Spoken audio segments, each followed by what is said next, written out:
さあ始まりました古民家 DIY の時間です。前回の動画で床の捨て張りまで終わりましたので、今回は柱、差し鴨居、添え柱、この辺りにベンガラ塗装をやっていきます。いやー、もうあっという間でしたね。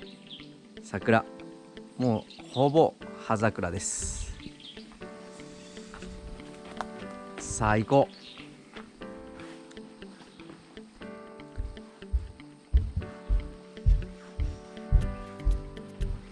今日はね、こういう差し鴨居とか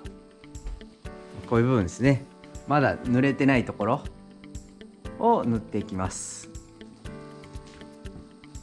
こういう天井の針は塗ったんですけど、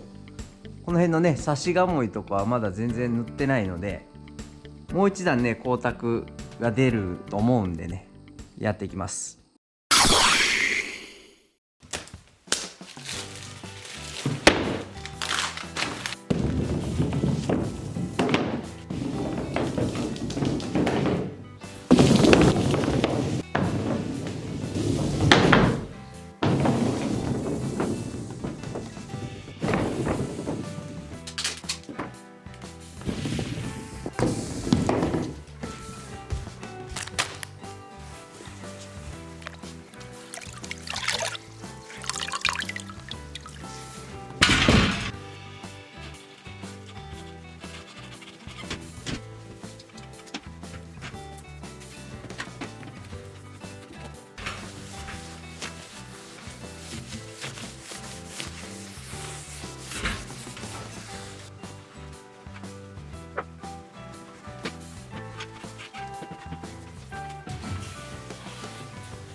それでは天井にも使用した吹屋町の黒ベンガラ塗っていきます。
この抜きの部分も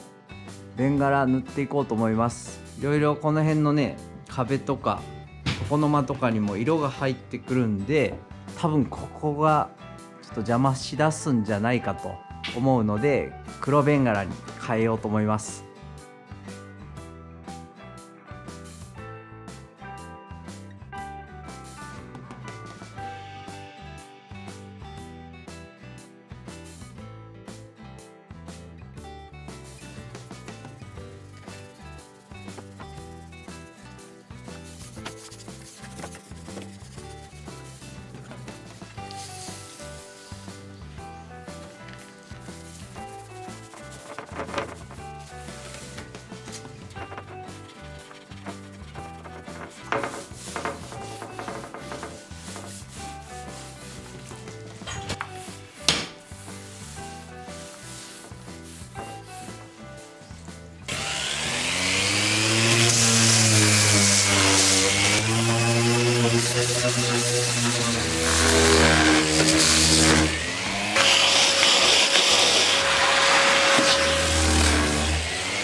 吹屋町の DIY おじさんに教えてもらったこのね黒ベンガラと廃油のカスタマイズ塗料だな。すっごいねいい仕上がりになるんですよね。古材には古材とのこの相性が良すぎる。あとねこのやっぱ芯材はなかなか入らないんですよね。なのでちょっと今日一日たっぷり塗って一日置いてみたいと思います。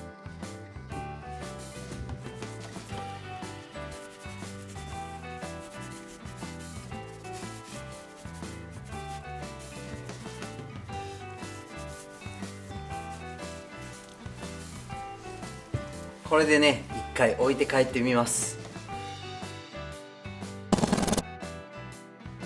さあ一日置いてみましたがいかがでしょう。ちょっと黒くなってるかな。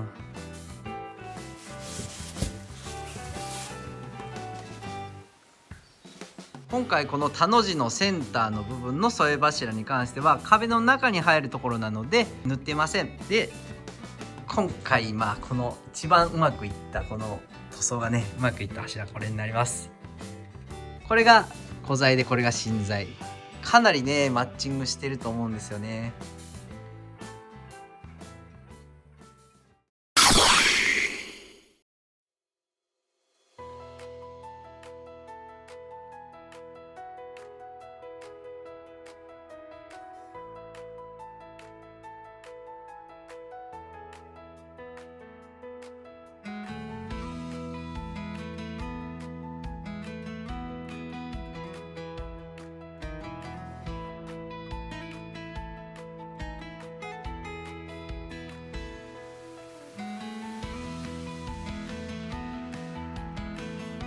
これで柱と差しがもい添え柱のベンガラ塗装が終わりました。すごいね塗装もなんかこう剥げかかってるところとかがスッと色が入って馴染むことによってなんかピカンと光沢が出たりなんか統一感が出たりしてすごいね気持ちよくなりました。吹屋町の DIY おじさんに教えてもらったこのね廃油プラス黒ベンガラを混ぜて使うっていうね、1年目だけすごいカビが入るらしいんですけどそれがどうなるかっていうところとあとねエビフライ臭が結構するんですよ。でもこれね僕天井の方にも塗ったんですけどやがて消えます。この匂いはこのデメリットに関してはやがて消えると。あとカビの部分はどうなるかちょっとね見ものですけど強烈なデメリットを除けばすごいメリットもあるんですよね。とにかく安いんですよ。この天井とこの柱差しがもい全部塗ってもまだ1300円ぐらいしか使ってないんですね。普通やっぱり高い塗料だとなかなかちびって塗れないんですけどもう強気でガンガン塗れるんでもうすごいねこれは素晴らしいカスタマイズ塗料ですね。いいなと思ってます。特に古民家いじる人なんかはいいんじゃないかと思いますのでぜひぜひやってみてほしいなと思う DIY です。それでは次は奥の部屋の田の字の部屋の天井を作っていきますので次回もぜひぜひお楽しみにしていってください。それでは